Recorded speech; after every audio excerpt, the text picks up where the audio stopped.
Semana Santa Radio, la radio que se ve. Hola, buenas noches a todos. Bienvenidos a una edición más de Cofradías con Estilo. Podríamos decir que esto es como el inicio de la segunda temporada.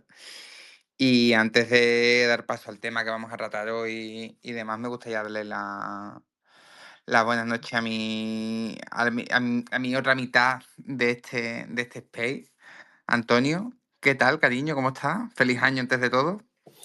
Igualmente, y gracias por lo de otra mitad. Desde luego que no, yo tampoco lo concebiría sin ti. Por eso, hijo mío, a ti se te ocurrió la idea y fue un mensaje y venga, a rodar. Y tú lo materializaste, eso es Totalmente. verdad, porque yo solo no me hubiese atrevido. Bueno, pero vamos, tú tienes recorrido para ti solo. Bueno, pero Sí, siempre es mejor acompañado. sí, totalmente, siempre mejor que solo.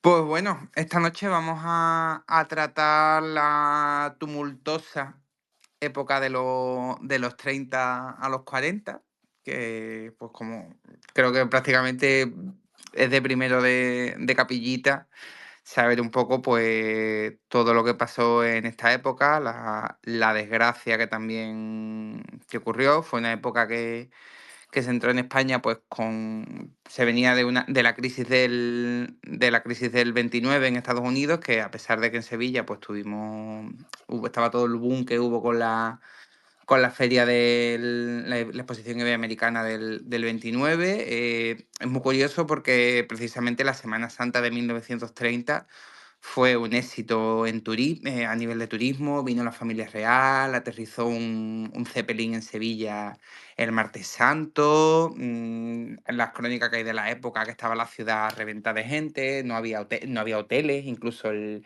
ayuntamiento llegó a poner barcos en el muelle para que la gente se pudiera quedar en la ciudad para poder ver las procesiones de Semana Santa. Y en 2 años, pues llegó la Segunda República, la Guerra Civil, la quema de iglesias y conventos, todo lo que se perdió por el camino, las cosas que se quedaron pegadas por las manos y ya luego después, pues el renacimiento que hay en los años 40, ¿no?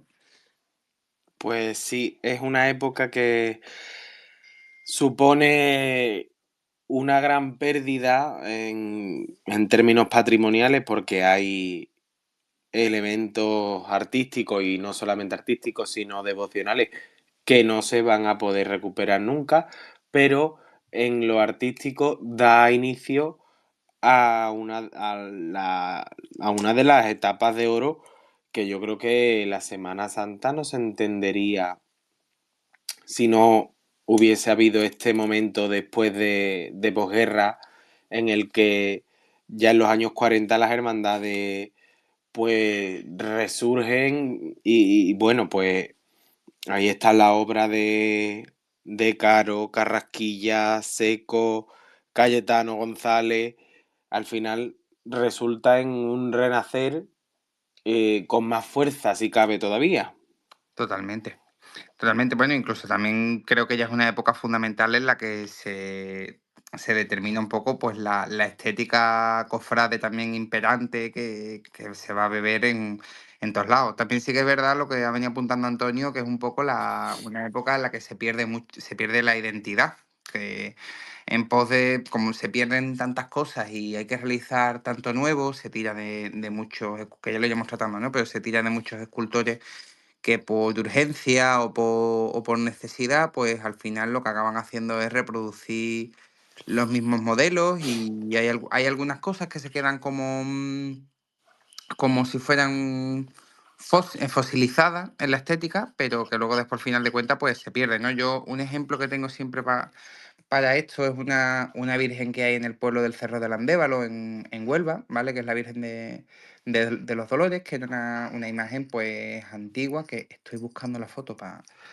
ponerosla aquí en el space, que era una virgen pues que seguía esta estética de dolorosa, vestida pues de estilo monjil, con una estola, con un gran sudario entre las manos, corona de espinas, y esta virgen pues sustituía por una virgen de castillo en la posguerra.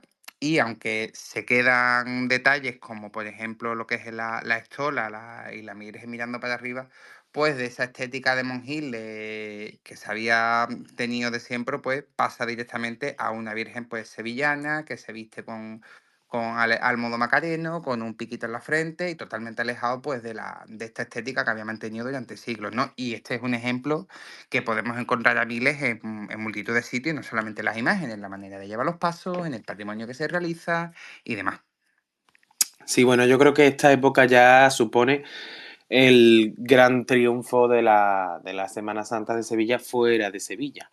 En ese caso, lo digo porque es el momento en el que se empiezan a adoptar los modos sevillanos para, primero, por supuesto, empezando por la provincia de Sevilla y extendiéndose hacia el resto de provincias de una forma nunca antes vista, pues estos modelos que ya hemos ido repitiendo en estas últimas entregas, especialmente el modelo del palio de la Macarena, en especial, han sido el paso del Gran Poder, o sea, la Semana Santa de Sevilla empieza a ser quizá por precisamente ese conocimiento que hay de ella, gracias a ese turismo, ¿no? Que hubo tan masivo en la época del 29, pues eso lo que hace es que la gente se vaya a sus pueblos y a sus ciudades con la cabeza llenita de ideas. Entonces, es fácil de entender entonces que en ese momento se produzca esa gran renovación de la Semana Santa, yo diría que española en general. Sí, La totalmente. sevillana, por supuesto, es anterior, pero el momento en el que se expande el modelo es ahora. Ujú. También haciendo un poco pues el repaso por los talleres grandes que van a empezar en esta época, como bien apuntaba Antonio, yo creo que es la época en el que sobre todo un taller que va a destacar muchísimo va a ser el taller de Caro, ¿no? Que empieza a trabajar con el palio que realiza para el Buen Fin en 1930, y que luego después, en el momento que adquiera, digamos, el monopolio tras la muerte de Ojeda, trabajando con la Macarena, va a ser el taller que va a tener quizá un trabajo más grande, ¿no? Sí, realmente el taller de Caro había empezado como taller de José y Victoria Caro. Ahí a mediados de los años 10, haciendo piezas de menor tamaño, ¿no? Y es a partir de este momento en el que se queda ese enorme vacío de Juan Manuel Rodríguez Ojeda, cuando este taller de Caro y el del sobrino de Ojeda, Carrasquilla, toman el relevo y digamos que monopolizan el bordado en oro sevillano. Esta década de los 30 había empezado muy bien en el bordado, especialmente en este taller, porque en el mismo año 30 ya, como dijimos en la anterior entrega, se estrenaron los palios de La Palma y Regla, que son ambos dos diseños de Gómez Millán, Ujú. y continuará bastante bien una vez que ya haya pasado, digamos, lo que es la contienda en Sevilla, porque especialmente destacan quizás las obras más llamativas del taller son las de esta época, de Victoria y José Caro, aunque después la sobrina de estos, que era Esperanza Elena Caro, es la que ha tenido mayor renombre. Estamos hablando de obras como El Sin Pecado de Triana, que es de 1936, del propio año 36. Ujú. El Pali Antiguo de los Gitanos, que hoy está en la Puebla de Casalla. Además está perfectamente conservado y en ese pueblo me consta que lo tienen como la auténtica joya que es, porque fue realmente de forma incomprensible sustituido por una réplica. Eh, Además es un palio que tiene la particularidad de que se diseñó para la Dolorosa de los Gitanos que se perdió, Ahí está. para la antigua de Montes de Oca, y que lo estrena la actual Virgen de las Angustias de José Rodríguez Fernández Andes, un imaginero que yo creo que con esa Dolorosa, digamos que rompió el molde de su producción, siendo probablemente la mejor de todas. ya que Sí, además cuenta con una policromía preciosa del pintor Juan Balcera. En no, este y aparte, caso, José Fernández Andes fue uno de los padres de la imaginería de posguerra, junto a Castillo, etcétera. sí, aparte que, bueno, también obras que se pueden ver de este hombre, pues tenemos, aquí en Sevilla sí que es verdad que no tenemos muchas, que lo que tenemos son pues las dos vírgenes del Baratillo, pero luego después, por ejemplo, pues nos podemos ir a Rociana, que tiene la Virgen de los Dolores, que es prima hermana de la Virgen de la Piedad, o incluso en Ellín creo que también que hay otra virgen que también que es muy, muy parecida, ¿no? Sí, cierto. Además, todas son de este. La mayoría de las que tiene en otros sitios son muy parecidas a la Piedad del Baratillo. Luego tiene otros modelos en Sevilla, como puede ser el de Gracia y Esperanza, que está bien condicionado por la Dolorosa anterior. Y bueno, también la Caridad del Baratillo, que rompe totalmente con ese modelo de Dolorosa más afligida para llevárselo quizá a un terreno más influenciado por lo macareno, ¿no? Sí, bueno, aunque también realmente la Virgen la de Gracia y Esperanza también fue después bastante retocada por Sebastián Santos. Yo precisamente, pues no tengo la foto aquí a mano, pero mi padre se compró este año en Semana Santa el libro de fotografía de Albarrán y se ve que las primeras fotografías de la Virgen de Gracia y Esperanza recién salida del taller de Fernández antes varía bastante de la imagen que nos ha llegado a día de hoy, que seguramente incluso después de ese primer estreno de la bendición, la Virgen seguramente se retocaría. Sí, ciertamente es verdad que viéndolo con los ojos de la época, hay que entender que muchas veces estos materiales que utilizaban los imagineros de posguerra no eran quizá los mejores o los más estables, especialmente en lo que a policromía se refiere. Y ello puede explicar que posteriormente estas imágenes fueran retocadas, pues en su mayoría por imagineros como Santos, Buiza, Eslava y demás, que sí que le imprimieron policromías bastante más trabajadas que las que tenían en inicio. Todo hay que decirlo. No, y aparte también un poco que yo creo que en esta época una cosa que se ve muy fuerte y conectando un poco lo que has comentado antes, del tema de la estandarización de la Semana Santa, la pérdida de identidad, que a final de cuentas, un pensamiento que yo siempre tenía con las imágenes, que no, desde el punto de conservación artístico puede parecer una salvajada, pero sí que es verdad que al final de cuentas una imagen devocional no deja de tener un cariz publicitario en el sentido de que estas imágenes tienen que atraer, tienen que llamar al fiel. Entonces, claro, para poder atraer al fiel, pues estas imágenes en muchos casos se retallan, se repolicroman, que al final de cuentas es la propia historia de las imágenes devocionales. En su momento a las imágenes antiguas se le ponían ojos de cristal, se le añadían postizos y en esta época, pues sí que es verdad que hay muchas cosas que se salvan o que se mantienen de la guerra, pero que a final de cuentas después pues acaban pasando igualmente por el pincel, por la gubia y por miles de modificaciones, ya sea desde imágenes, por ejemplo, malagueñas que se le ponen las manos extendidas, o las imágenes con las manos cruzadas, o simplemente imágenes que se castizan, ¿no? Pues sí, también hay que entender, como estaba diciendo, que quizás estos materiales que provocaban una cierta falta de expresividad al cabo de los años. Este tipo de policromía, más bien tirando a sencillas, ¿no? Ujú. Pues solían terminar virando con el tiempo hacia tonos no muy deseables en lo que viene a ser la carnación y lo que vienen a hacer, pues sobre todo, es a darle una nueva encarnadura más adecuada porque la que tiene ha virado. Esto al final es un tema de materialidad también. No podemos mirar tampoco con los ojos de hoy, con los criterios de conservación que tenemos hoy, lo que se hizo hace 70 años u 80 o 90 y mucho menos lo que se hizo antes. Claro.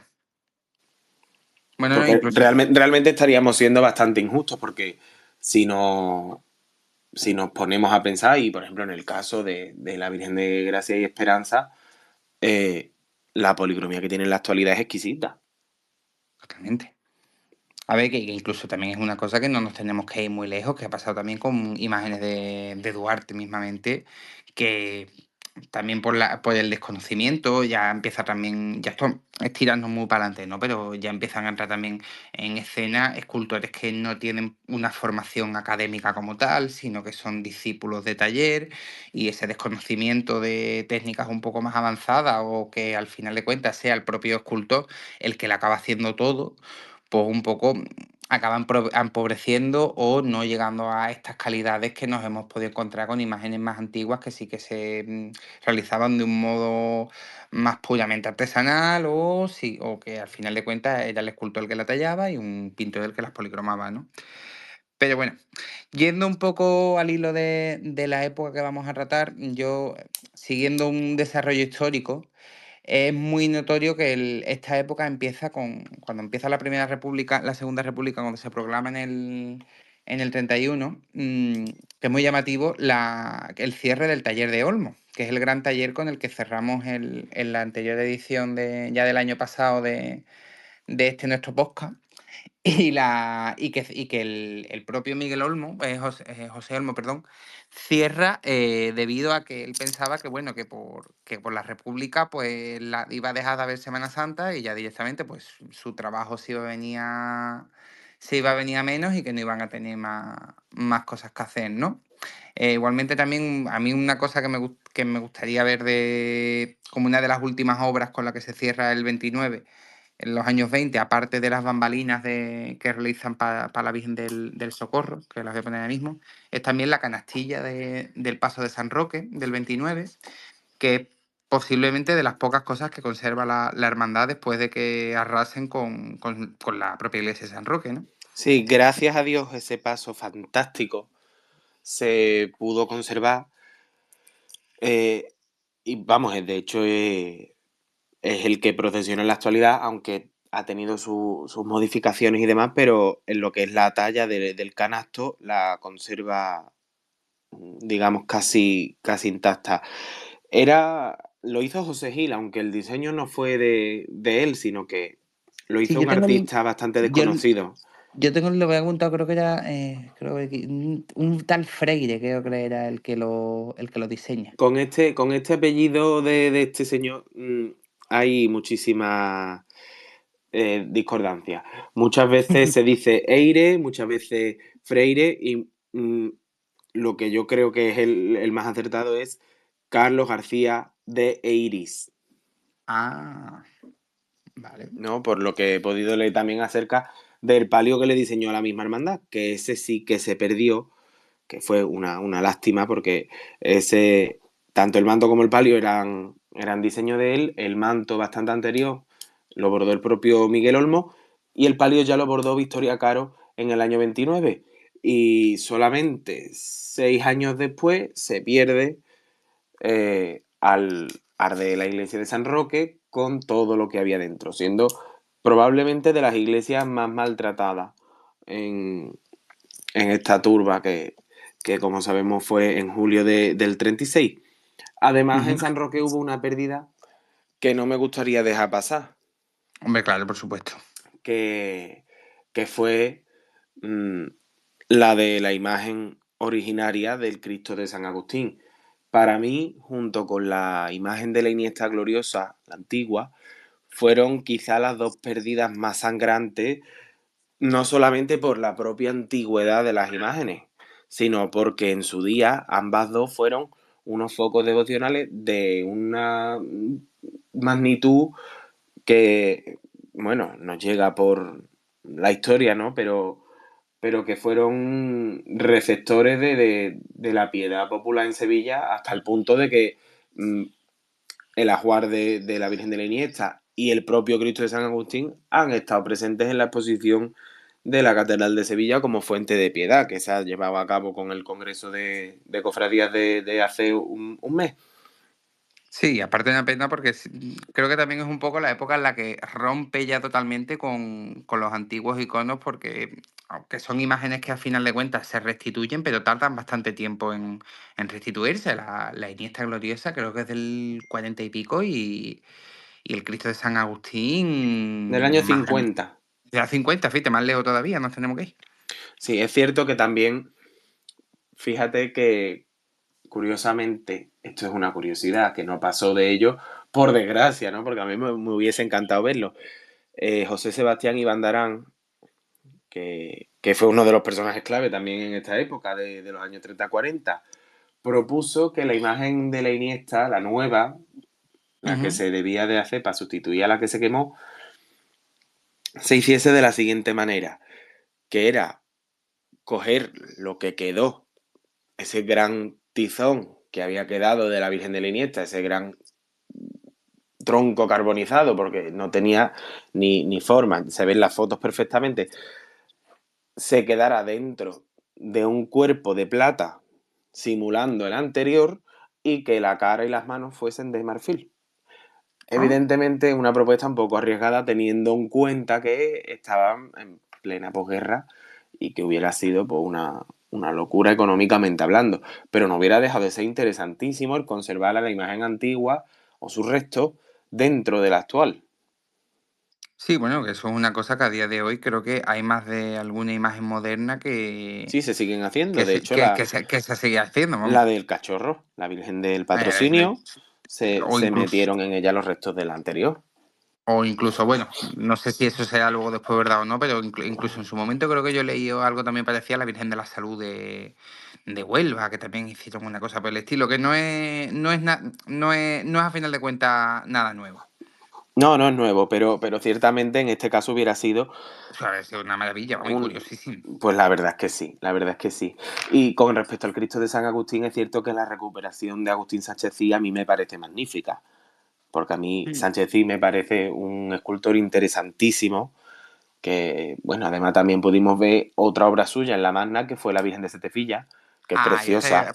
por ahí iba yo, por ahí iba yo. Además, precisamente que el tío tuvo bastante atino a la hora de recrear la imagen, que sí que es verdad que, bueno, no tiene la gracia o el tiro que tienen las imágenes antiguas, porque al final de cuentas, pues el modelado que tiene es un modelado bastante más suave y no tan arcaico como tienen estas imágenes, que al final de cuentas eran imágenes medievales.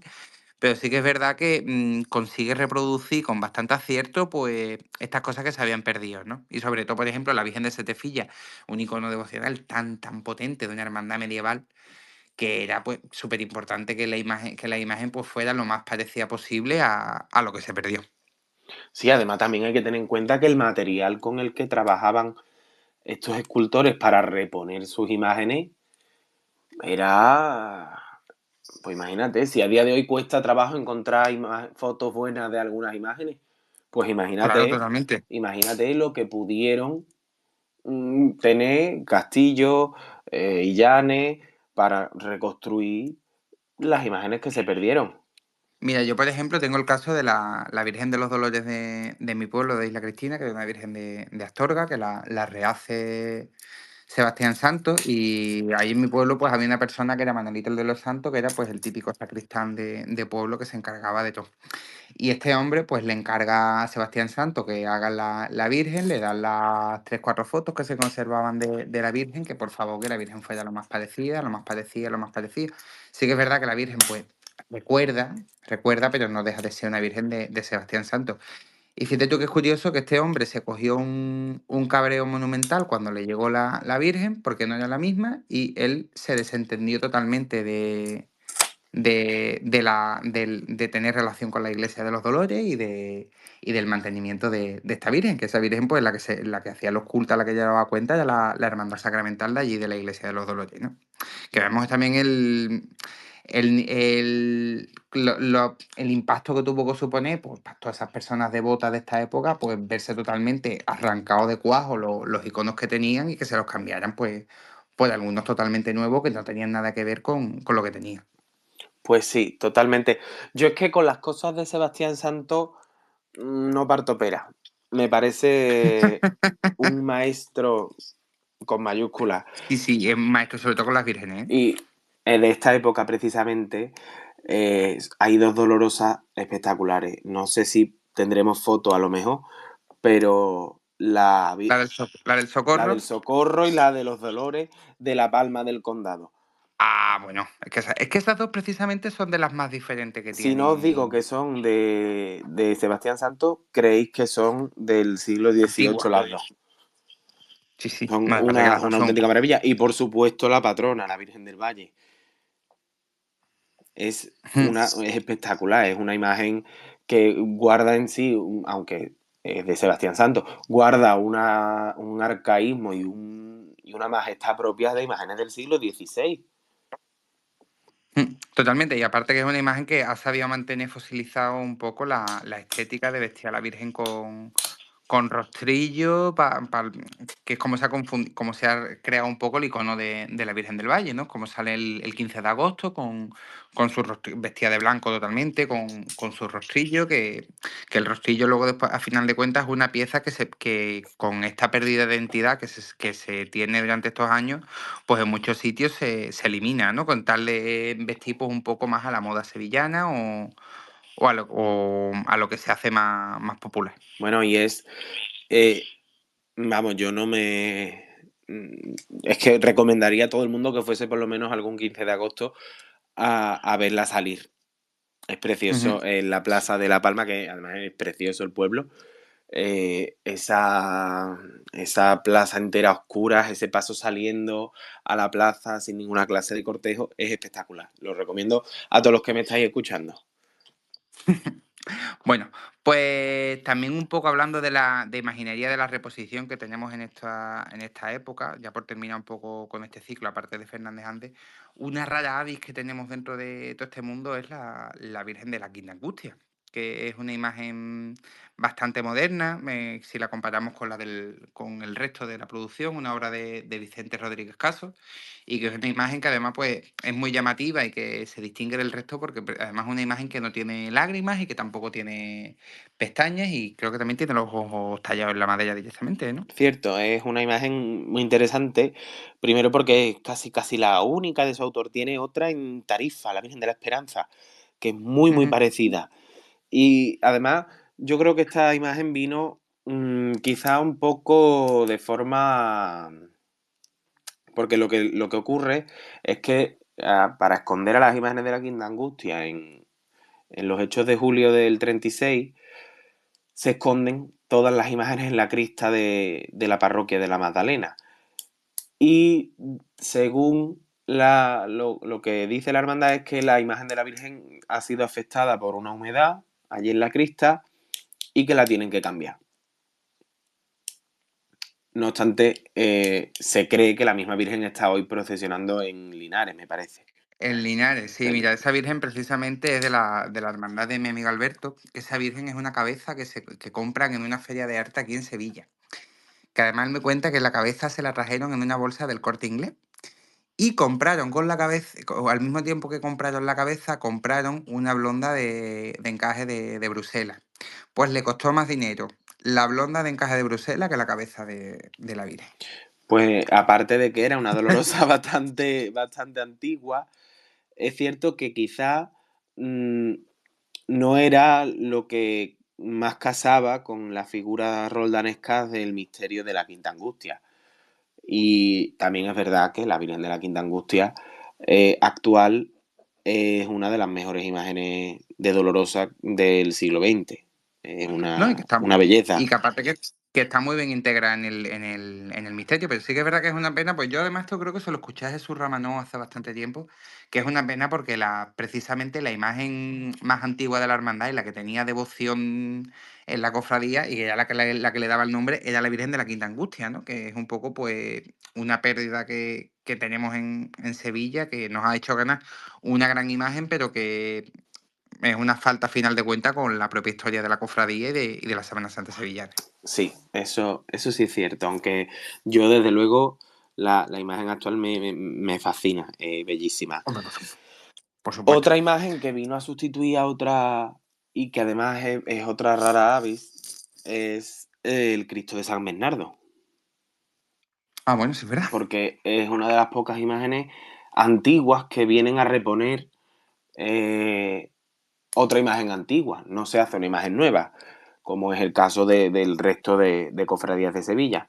Esto es algo que sí que es verdad que era más común en los pueblos De hecho, se me viene a la cabeza el pueblo de mi padre, ¿no? Mairena del Arco, en el que las imágenes de tanto de Jesús Nazareno como de la Veracruz son imágenes venidas de conventos, compradas, antiguas, que vienen a sustituir a las que se perdieron en la guerra. Pero en Sevilla creo que el único ejemplo que tenemos es el del crucificado de San Bernardo, que el actual es de Andrés Cansino, una obra maravillosa, vamos. No, el Cristo es una virguería, porque aparte la dulzura que tiene, el Cristo es una maravilla. Vamos, el Cristo antiguo sí que es verdad que es una pérdida irreparable, pero lo que se ganó tampoco le hace ningún tipo de sombra, vaya. No, por supuesto que no. Y también es cierto que no había imágenes de Andrés Cansino procesionando en la Semana Santa de Sevilla con, con la importancia que tiene ese nombre, quizá un poco desconocido, ¿no? En general, para, para el cofrade medio, digamos, pero que tuvo unas cotas de excelencia bastante altas. Ujú. Bueno, pasando un poquito también al mundo del bordado, yo creo que la gran figura que podemos encontrar en estos años, pues es Ignacio Gómez Millán, ¿no? Ignacio Gómez Millán, pues como estuvimos hablando en el capítulo anterior, era una persona que venía de una familia bastante acomodada de Sevilla, en un entorno artístico, porque parte de su familia o sus hermanos mismamente eran arquitectos que estaban metidos dentro del mundo del regionalismo, ¿no? José, Antonio, Aurelio Gómez Millán. Y una persona que aunque profesionalmente se dedicaba al mundo de la farmacia, era químico, que tenía como me comentó Antonio, tenía una farmacia en la calle Sierpe, pues esta, mm, esta formación artística que le tenía, pues le permitió desarrollar muchos dibujos y muchísimos diseños para las cofradías. Además que precisamente era una persona que tenía unas convicciones religiosas bastante fuertes, incluso durante los años de la Segunda República estuvo realizando una especie de iglesias, de escuelas católicas, y que era una persona que estaba bastante involucrada con su entorno y con las cofradías de las que formaba parte. Sí, aparte de diseñador, faceta que además dejó prácticamente por entregarse a esta vida de caridad y de amor al prójimo, pues eso, era una persona que, bueno, casi quienes lo conocieron decían que era un santo. De hecho, si podéis informaros en la página web de la Asociación de Ejercitantes, veréis todas las obras fantásticas que hizo, no solamente en la época de la Segunda República, sino mucho más adelante, entre las que se encontraban asilos, casas de veraneo para matrimonios que se acababan de casar y para niños que estaban en sus escuelas del Rocío, las escuelas del Rocío propiamente dichas, que eran escuelas de catequesis, ¿no? Durante la Segunda República, la propia Asociación de Ejercitantes.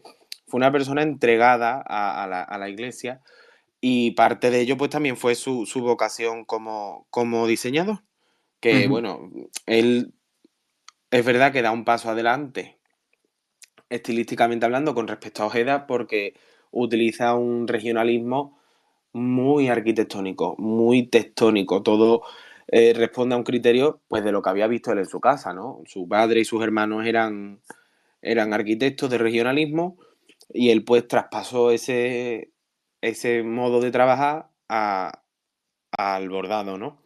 Yo Y creo que bueno, ya hemos nombrado quizás las más importantes, ¿no? Que son el Sin Pecado de Triana, el Yo palio antiguo de los gitanos. precisamente, que lo estabas comentando, Antonio, he querido poner la foto del pecado de Triana, porque creo que puede ser el mejor ejemplo en el que se ve el efecto, la importancia que tiene en los diseños de este hombre, la influencia de la arquitectura por las dos columnas salomónicas que tanto destacan del sin pecado de la que podría ser pues, la segunda gran devoción de Triana, ¿no? Sí, en efecto, porque además, mm, fíjate cómo deja los espacios al aire para que entre la luz y que el perfil del Sin Pecado de Triana se convirtiese, como así fue, en quizá el Sin Pecado más mm, identitario de todos los que van al Rocío. Eso es verdad, tiene un perfil que tanto a contraluz como visto de frente es inconfundible. Y es que él conocía perfectamente lo que, quizá por influencia también de la arquitectura, la incisión de la luz, el incidir de la luz, lo que provoca según se vea a contraluz, luz rasante, luz directa, y en este caso pues también hizo otro sin pecado bastante interesante, El de que es Huelva, el ¿no? de, aparte del de Huelva, que para mí es el del Rosario de la Macarena, Ah, bueno, también.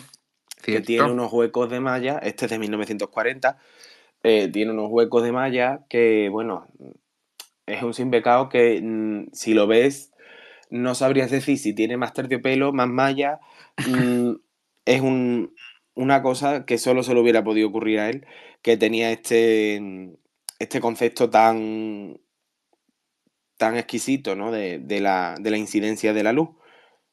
Hombre, también es que hablar de Gómez Millán, irremediablemente tienes que hablar también del taller de Caro, ¿no? Bueno, aparte que también se me ha olvidado comentar que Gómez Millán, cuenta entre los hitos de Gómez Millán, que se inventa una insignia que es el Mediatri, que hace para la Hermandad del Cachorro, creo que en el 26.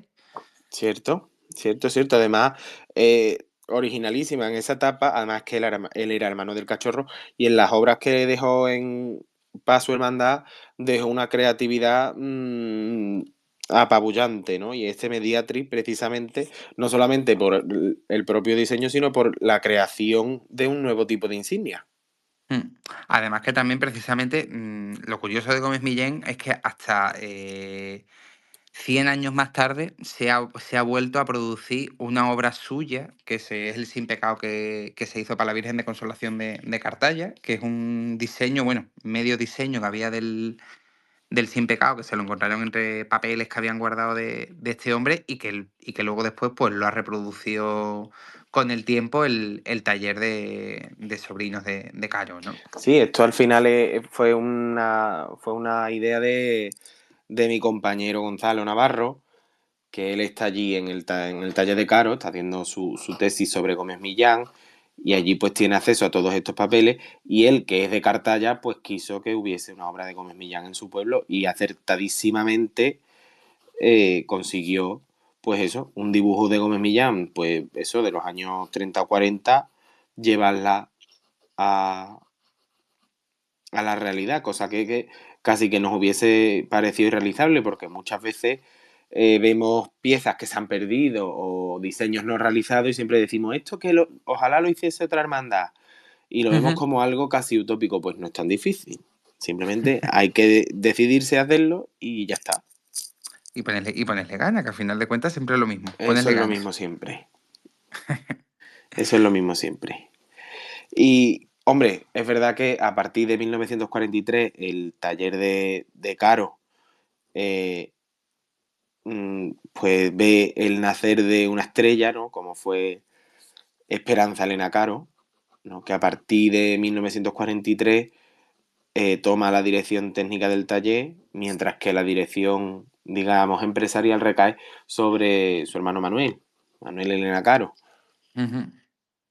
Y Sí, bueno, bueno, y aquí ya ves. también ya surgen eh, conjuntos redondos, entre ellos, pues el palio de tu Virgen de la Esperanza, de la Trinidad, el Iba a poner de a la foto desde la Yedra. Pues iba a nombrar el de la Yedra justo después. También el del Desamparo de Jerez, el palio de los Servitas de Cádiz, una serie de palios y de insignias que, bueno, pues llegarán a las cotas más altas que yo creo que ha llegado el bordado sevillano jamás. Sí, bueno, y que Jamás. luego después, y que incluso luego ya después van a crear Sentiseña. También podría irme un poquito más tarde en el tiempo, pero por ejemplo el palio que bordan también para la Virgen de la Victoria de Huelva, ¿no? Que son modelos de bambalinas que luego después han reproducido en miles de sitios y en un millón de ocasiones. Pues sí, y además a este momento del taller en el que surge la figura de Esperanza Elena, también se debe mm, el inicio de uno de los proyectos más ambiciosos que ha existido en el mundo de las cofradías, como fue el Palio de los Estudiantes, que se empieza en 1943. Yo creo que la ambición que tuvo ese proyecto desde el primer momento es algo que no se ha superado en la actualidad. Creo que no ha habido un proyecto tan ambicioso desde entonces. No, y yo sinceramente no creo que se vaya. A día de hoy las cofradías no hay un pensamiento ni un planteamiento capaz de hacer obras de esta magnitud, porque desgraciadamente vivimos en una sociedad consumista que del aquí y el ahora, y muchas veces pues no se tiene la altura de miras como para poderse meter en estos proyectos, ¿no? Precisamente en estos días pues hemos tenido este debate en torno al manto que han regalado para una hermandad que tiene poco tiempo en Mollón de la Frontera, y que está hecho en Pakistán, y bueno, pues Ay, la, no me digas la, nada, no me que digas la nada con los pakistaníes que me tienen negro. Fu- Eso a- apar- es... Aparte que te mandan 50.000 peticiones de amigo por Facebook, por el Instagram. Sí, que Yo que no te... a mí me hablan y me dicen, hola amigo, y yo es que me pongo negro. Vamos, los bloqueo a todos. Y a Claro, yo lo todos, menos si hay que... algún compañero mío escuchando, bloqueadlo porque es lo mejor que hacéis. Porque Sí, es sí. obra que se presenta, obra que te copian. No, y aparte que encima con la poca vergüenza de que con las marcas de agua, como si lo hubieran hecho ellos. Nena, por favor, tápate un poco. No, es un horror. Es un horror porque además se nota que no tienen conocimiento. Primero, porque ellos no saben lo que están haciendo. Ya. Eso en primer lugar. Porque no saben qué es lo que están haciendo ni para qué están trabajando. Porque los diseños por lo general vienen hechos a medida para una imagen, tienen elementos simbólicos que aluden a tal cosa, tiene un elemento de un bordado que se encuentra en la misma parroquia que se ha tomado de inspiración, y lo que no puede ser es que yo me encuentre ese motivo que yo he tardado en estudiar y en sacar pues todo el proceso del dibujo, y ahora yo me lo encuentre pues a saber, en Pakistán. Claro. Pues No, no. y aparte que también que te descontextualiza totalmente las cosas, como por ejemplo un problema que tenemos a día de hoy con el tema de la arquitectura en las iglesias mismamente, claro, que yo no quiero juzgar a todos los arquitectos por igual, pero un arquitecto, que es una persona que no tiene pues, te puedes dejar influir por determinadas corrientes artísticas y demás, pero una persona que no tiene un trasfondo religioso o que no conoce bien la obra, que es lo que está haciendo, sino simple y llanamente lo que está haciendo es un alarde de una obra inspirándose en ciertos movimientos como el brutalismo, o que son totalmente ajenos a una sensibilidad católica, pues luego después pues, pasa lo que pasa, como lo que ha pasado, por ejemplo, pues en la capilla de los salesianos de Nervión, que la Virgen parece que está metida en la Estrella de la Muerte. Pues sí, y en fin, yo creo que verá, yo en este sentido soy bastante, yo personalmente, evidentísimamente sí que tengo un trasfondo religioso. Yo no creo que a lo mejor tengas que ser un arquitecto y ser creyente para hacer una buena obra, simplemente se trata de sensibilidad, Claro, ¿no? Y evidentemente, por razones más que obvias, los pakistaníes nunca tendrán sensibilidad con esto, porque es que ni lo conocen, claro, que es ni una lo cosa que es conocen. totalmente ajena a ellos. Y Totalmente. bueno, ya pasemos del tema de Pakistán, por favor, porque es que Sí, me por pongo favor. negro. Podría estar hablando de Pakistán hasta mañana. Ay, pobrecito. Bueno, también esta es una época en la que se estandarizan los palios de malla, ¿no? Como por ejemplo las fotos que voy a poner ahora del palio de la Virgen de las Aguas, que también es del taller de Caro. O como hemos podido ver, por ejemplo, lo que hemos hablado hace un momentito del palio de los estudiantes, que sí que es verdad que no es de malla por completo, pero que la malla empieza a ser un componente fundamental dentro de las bambalinas, por el movimiento, por la luz que transmiten, también un poco por moda. Sí, la verdad que la moda empieza en los años 20, ¿no? Como todo lo bueno que hay en la vida, ¿no? ¿Qué diría? Pero aquí se generaliza. Y es verdad que Montesión rehace el palio que se les perdió, también lamentablemente, en el 36, el que se llamó de los Caireles, Ujú. y rehace ya con una reinterpretación del diseño en el mismo taller de Caro, rehace el palio actual. Yo creo que de ese palio de Montesión sale quizá la inspiración para el de la Virgen de las Aguas del museo, porque son bastante similares en concepto. Sí, bueno, y aparte también un poco con la figura de Antonio Amián, siempre por ahí de fondo, ¿no? Que es el que se le Sí, atribuye total. la genialidad del manto de hacer el palio de Maya, ¿no? Sí, es que Amián fue también eh, de esos renovadores en la sombra, ¿no? Porque ya hablamos la vez pasada de Pedro Domínguez, de Amián y de todo. Y tampoco me querría yo ir mucho otra vez porque sabes que me apasiona. Así que creo que siguiendo a lo mejor con el tema de bordado, tendríamos que nombrar, por supuesto, al sucesor de Ojeda, el sucesor, digamos, legal, Carrasquilla, ¿no? digamos, el legítimo sucesor de Ojeda, que es Carrasquilla. Mm. Que yo creo que quizá la obra más importante que tiene de esta época es el manto de la Virgen de la O, del propio año 36, y que, bueno, es un manto que viene a sustituir al de las Antunes, que era fantástico, pero que es verdad que pone a la moda a la cofradía de la O. Sí, Es verdad aparte que que la actualiza. sí, aparte que precisamente la O, que es una de las hermandades que, por desgracia, pues sufre bastante los envites de la guerra y que es de las pocas cosas que consiguen salvarse junto al Señor, porque lo que era la Dolorosa acaba completamente reventada y se tira muchísimos años metida en un cajón. Sí, también porque los medios de la época no No te pudieron permitían o no exactamente. quisieron restaurarla. También Exactamente. cabe Y esa oye, posibilidad. y que desde aquí ningún tipo de shade ni de veneno contra la Virgen del Lago, porque a mí la Virgen del Lago de Castillo creo que es de las mejores que tiene Castillo Las Cruces, incluso a mi gusto me gusta hasta más que la Iniesta, Y te la verdad. digo una cosa, la Virgen de la O actual es la que ha centrado la Es el devoción de icono, su hermandad y es la que ha conseguido presidir y está al culto todo el año y presidir el retablo mayor de la parroquia.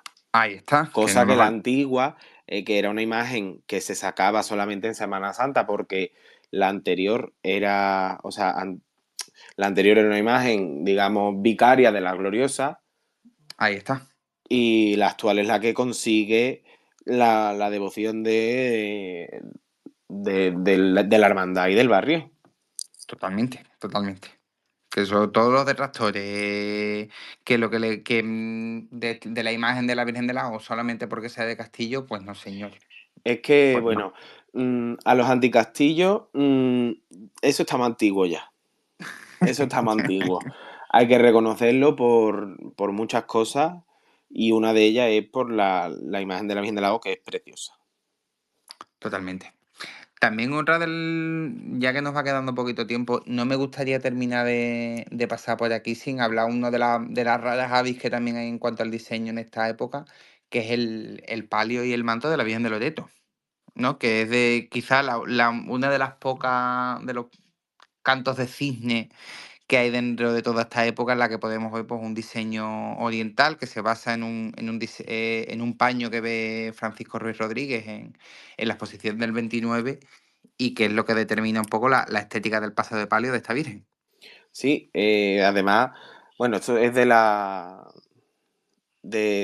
hermanas Granados, una Ujú. bordadora bastante desconocida, y lo terminan en 1930, a lo que vendría a completar el conjunto de orfebrería absolutamente fastuoso que es obra de Seco en el año 45. Se dice que el propio Cayetano González, cuando lo vio, dijo que no tenía más que hacer.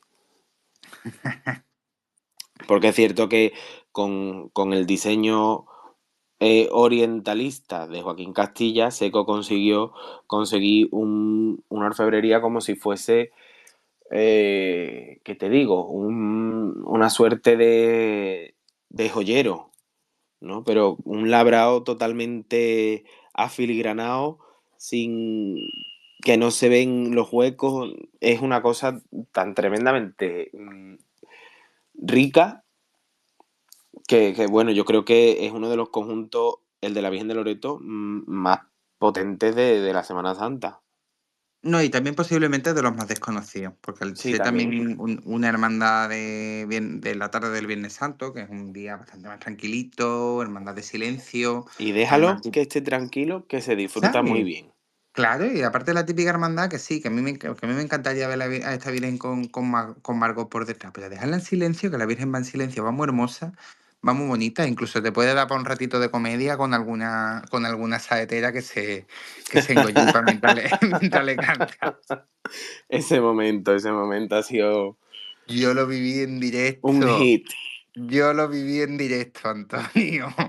O sea, no me pude reír más en la vida. Fue además un Viernes Santo bastante raro porque fue ver eso y minutos después a la Virgen de Montserrat yendo por Méndez Núñez con coronación de la Macarena como las locas. Sí, eso sí O lo sea, presencié yo también. ¿sabe? Que fue divino. Una mezcla muy curiosa. Sí, sí. Yo escuché a esa misma señora cantarle una saeta a la reina de todos los santos.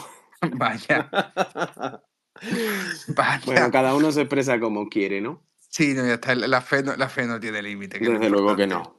Desde luego que no. Siguiendo Bueno. quizá con la orfebrería, me gustaría nombrar, por supuesto, las dos obras, digamos, principales de Cayetano González en Sevilla, aparte de la que ya hablamos el, el último, el último programa, que fue El Palio del Silencio. Pero ahora termina el Paso de la Amargura, la orfebrería, Ujú. lo que es todo el diseño y gran parte de la ejecución, y además, por culpa de un incendio que termina con el anterior Paso de Pasión, estrena en 1949 el Paso de Plata que lleva a la imagen de Montañés, que es, eh, yo creo que fue un punto y aparte en ese momento. Yo creo que no se había visto un paso de esa suntuosidad, eh, pues nunca, ¿no? No, y aparte también de con la riqueza de materiales que tiene, precisamente lo que hablábamos un poco antes, en una época con la carestía que había, que se consiguiera esa cantidad de plata y de marfil para poder hacer semejante obra.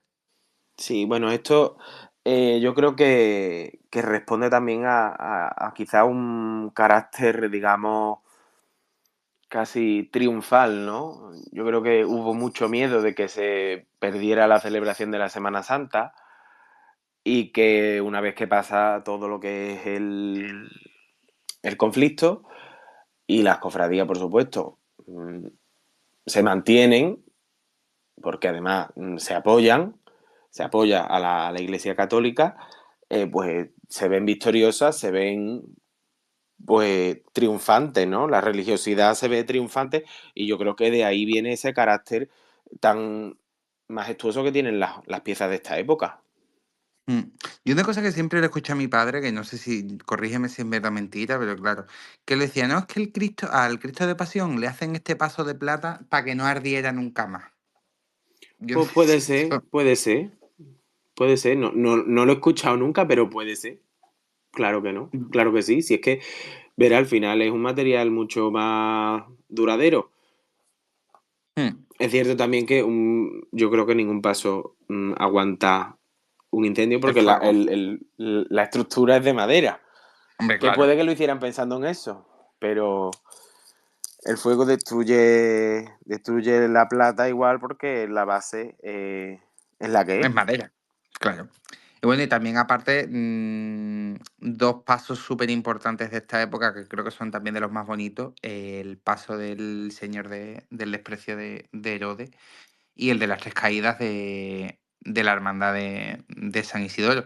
Precisamente el paso del Cristo de la Amargura, el del Silencio, tiene un gemelo en Jerez de la Frontera, que es el paso que saca el Cristo de la Flagelación de la Hermandad de la Amargura de allí, que está calcado del paso del Señor. Sí. Así como curiosidad, el del desprecio de Herodes se pudo hacer gracias a que a la Hermandad de la Amargura le tocó la, la Lotería del Niño. Ah, no lo sabía. Sí, de hecho tiene dentro de una de las cartelas, por dentro, Mm. tiene tallado el número exacto que le tocó a la hermandad con el que pudo terminar este paso, que no costaría poco. Hombre, ya claro. Que además el de San Isidoro, volvemos a la figura de Francisco Ruiz, que era conocido como Currito el Dorado, ¿no? Que bueno, fue una figura clave en esta hermandad, ¿no? Porque diseña tanto el palio como el paso de Cristo, que yo creo que el paso de Cristo de San Isidoro quizás es, en los pasos de madera, lo que quizás el prototipo de paso de los años 40. No, y aparte que también que es un paso que aunque sea una obra de los años 40, a mí me dice que es del siglo XVII y me lo creo totalmente, vamos, porque aparte entre la calidad que tiene y es que es precioso, que es muy bonito. Sí, también hay que tener en cuenta que Currito el Dorado era inteligente, ¿no? Él modificó el paso del amor, ¿no? Que es de Ruiz Gijón. Él debía saber que la hermandad de San Isidoro perdió un paso de Ruiz Gijón y probablemente mm, tomase como premisa que fuese un paso de estilo más bien clásico antiguo. Mm. Por eso quizá este paso tenga ese estilo tan clásico, que por otro lado es el estilo que va a predominar en los pasos de Cristo, un estilo clásico, severo, muy rico, pero de línea aplomada y que yo creo que va más en consonancia con el espíritu de la religiosidad de la época, que no va a ser tan apabullante ni tan exaltada como fue a lo mejor en los años 20 y 30, que sí que había un Ujú. atrevimiento y una forma que se iban haciendo cada vez más y más extravagantes, sino que aquí, bueno, quizás por el propio carácter de la época y de la religiosidad popular en este momento, se vuelve quizás a un Un estilo poco más más, clásico, un poco un más poquito más recatadito también, exacto. ¿no? Exacto, por lo menos en lo que respecta a las formas, a los perfiles, se nota quizás una mayor austeridad compositiva, no por supuesto decorativa, porque ahí va sobradísimo. Ujú. Pues bueno, Antonio, yo creo que hemos hecho un buen repasito de toda esta época, ¿no? Digo, hemos dado un buen repaso. Yo creo que no nos hemos, bueno, algo nos habremos dejado lógicamente. Sí, Ojalá, pero ojalá poder hablar todo el rato que quisiéramos. De todas maneras, tenemos muchos programas que rellenar. hombre, por Así supuesto. que iremos Vamos, hablando. y aparte que ahora nos viene una época bastante muy amplia, con mucho desarrollo, con muchísimo trabajo. Desde aquí también que he visto que me ha mandado Javi un mensaje de la Virgen del trono de la Virgen de los Dolores de su Hermandad de la Aspiración. Que de aquí me gustaría invitar a gente de Málaga, porque la verdad, creo que lo estoy hablando también con Antonio, y me gustaría hablar algún programa, hacerlo dedicado de los diseños de los tronos de Málaga de los años 20, que es una época que tiene una personalidad enorme, y ya luego después, durante todos estos años 50 60 es innegable, es súper necesario hablar de esta ciudad porque es una época en la que se producen grandes obras para la ciudad, ¿no? Precisamente, por ejemplo, pues el trono de la Virgen de los Dolores, el trono del Cristo de la Aspiración de la misma hermandad, que es una cosa súper personal y bastante bonita. Eh, Ahora mismo tampoco me pongo un poco con pies de plomo, pero la verdad que creo que viene una época bastante bonita y de la que da para hablar bastante. Hombre, yo quiero siempre que si tenéis algo que comentar, que lo hagáis y, y que nos deis un poquito de descanso, que mañana voy a estar ronco. Así que espero que cuando hablemos de otras localidades, de otros estilos, de otras formas, los que habléis seáis, pues primero los que las conocéis de primera mano, porque lo vais a hacer mejor que Totalmente. nosotros seguramente.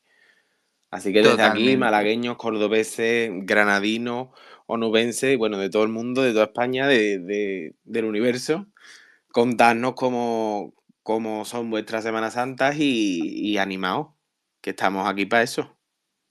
Totalmente, que esto enriquece. Así que nada, chicos, yo creo que este formatito que estamos teniendo de 2 en 2 semanas está bastante bien. Y yo os emplazaría pues para vernos ya para el próximo, en 2 semanitas, para el 27 de enero, en el que ya en estos días pues ya veremos Antonio y yo de qué va el próximo capítulo, pero vamos, seguramente seguirá la estela que tenemos de estos meses. Bueno, pues nada, pues vamos hablando y eso, pues hasta el 27 de enero, si no, Dios mediante, ¿no? Efectivamente, pues nada, que tengáis muy buena semana, hayáis tenido, no sé cuándo es lo del Blue Monday, si es hoy, si es la semana que viene, Pues si ha sido hoy, yo no pero me he bueno. enterado, ¿eh? Yo llevo todo el día liado de inventario, Antonio. Así que yo ya no sé ni dónde estoy. Nada más que tengo referencia de móviles, de funda, de iPad y de su puta madre. Así Bueno, a mí me que, salen hojas de canto por las orejas, así que no te digo nada. bueno, ¿qué te voy a decir? Pero bueno, y aparte que dentro de nada viene la época más bonita del Sí, sí año. que es verdad. Así que hay que Bueno, y cogerlo con mañana ganas. empieza el quinario de mi Jesús de las Penas, ¡Ay! así que Es verdad. vienen días grandes. Es verdad que tuvisteis traslado el otro día. Cierto, cierto. Así que bueno, pues me queda una semana muy bonita. Pues nada, espero A que disfrutes disfrutarla, a mucho disfrutarla. y más cuando se tienen los titulares los días Hombre, grandes. por supuesto. Pues bueno, chicos, que descanséis mucho. Ea, Un a besito muy descansar que es grande. tarde. Venga, Hasta hasta la luego. próxima.